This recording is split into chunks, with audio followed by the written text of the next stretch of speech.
much CG was there actually in The Dark Knight Rises? Because I know there's a lot of emphasis on the practical stunts within it, and I was just kind of wondering how much CG came into play, because I know it's kind of well hidden from what I've heard.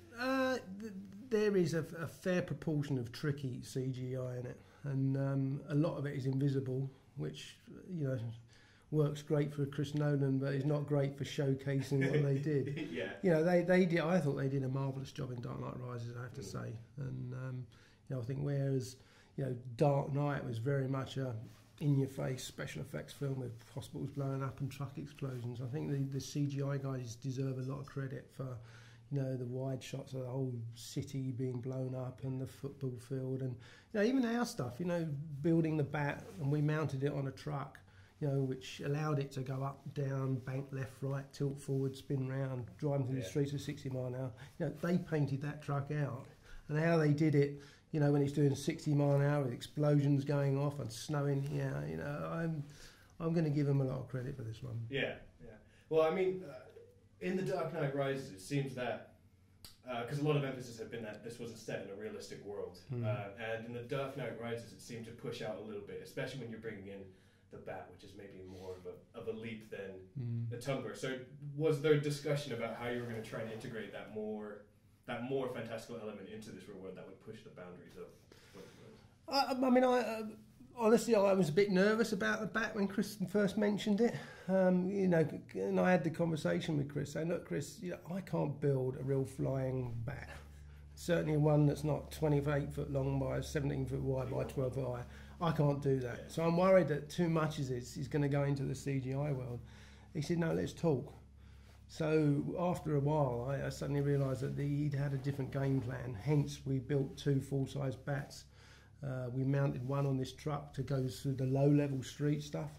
We also made the capabilities to fly on the high wires between 2 cranes, which is the first shot where you see it coming out of the alleyway. To the extent that we hung it under a heavy lift helicopter on a high-rise building in LA, and actually took it off under the helicopter and flew it over the building tops.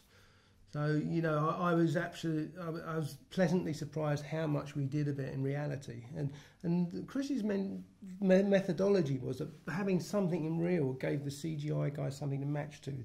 They had the way it moved, so they didn't have to invent the way it moved. Yeah, which I now totally get. One thing that I find quite interesting that I think starts coming into your field, which is the series is known for almost pushing the boundaries of its rating. Because obviously you're devising quite a lot of brutal-ish stunts, and I was kind of wondering, was there a discussion about how far you could push and what you could plan? Because one that comes to mind straight away is when Bruce is falling through the pit and he's attached to a rope, and you see that impact point when his body just kind of gets. Yeah. And I was kind of wondering, were the discussions about how far you could take that, or was it question for later in the editing? Chris has a very good idea what he wants to see and what he can achieve, and I think he always does it, but he always has that. I mean, he has a great editor in Lee Smith, and he always has that moment in the editing suite, whereas if it became too shocking, he could always cut out that last little bit of. So he's a genius like that. He's very clear in what he wants to see on screen, but he also knows the parameters of what's allowed. Yeah, and going to a more specific side again, how did you approach when he came up to you and said, we're going to have a huge street fight with hundreds of people and there's going to be vehicles? Where do you start? When he says that to you? Well, funny enough, the street fight didn't actually involve me very much down Wall Street. That was a lot of stunt work. The stunt coordinator and the stunt team really did a great job of coordinating all those. I forget how many it was, 1,500, 2,000 people, something like that. I can't remember. But my part was just really having the Tumbler there and doing a few cannon blasts out of it. So that for me that was the least daunting part of it. Yeah. Because the film is kind of the cornerstone of this whole dark and realistic and gritty movement that seems to kind of be happening. Do you think it's problematic that so many films are now coming in and saying, I want this to be dark because that seems to be selling for a reason? And this kind of comes back into the brutality of your stunts and stuff. So. I think that's a temporary thing. That is the flavour of the moment. I think probably Chris Nolan will do his next film and it will totally change the tone of it and the look of it, and possibly that'll all of a sudden be the way to make films for the next 5 years. There is obviously a formula of what people's expectations and appetite is for at a particular time. So it'd be interesting to see. I'm guessing we're pretty much near coming to the end of this particular movement at the moment. I'll be interested to see what the next style is, if you like. Yeah. Well, do you think that some of the vehicles were designed, implied that they were military in an ideal. Were they actually based on real military ideas, or were they almost designed to look like they were based on military ideas? No, I think they were a figment of Chris Nolan and Nathan Crowley's imagination about what they think a military vehicle could possibly do. I mean, bless them, the Batpod. I don't think Chris or Nathan had anything to do with motorbikes, and probably never ever sat on one in their life. But not knowing the workings of a motorbike was probably the main reason why they came up with such an unorthodox looking bike. Yeah. I think if they knew how a bike worked in reality, it probably would have looked much more like a motorbike. But they didn't. They looked outside those boundaries.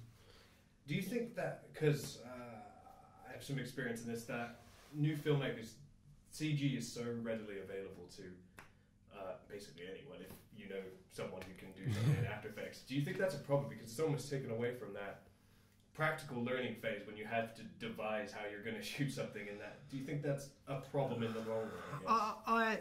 I think it can be a problem. I think it can make you lazy.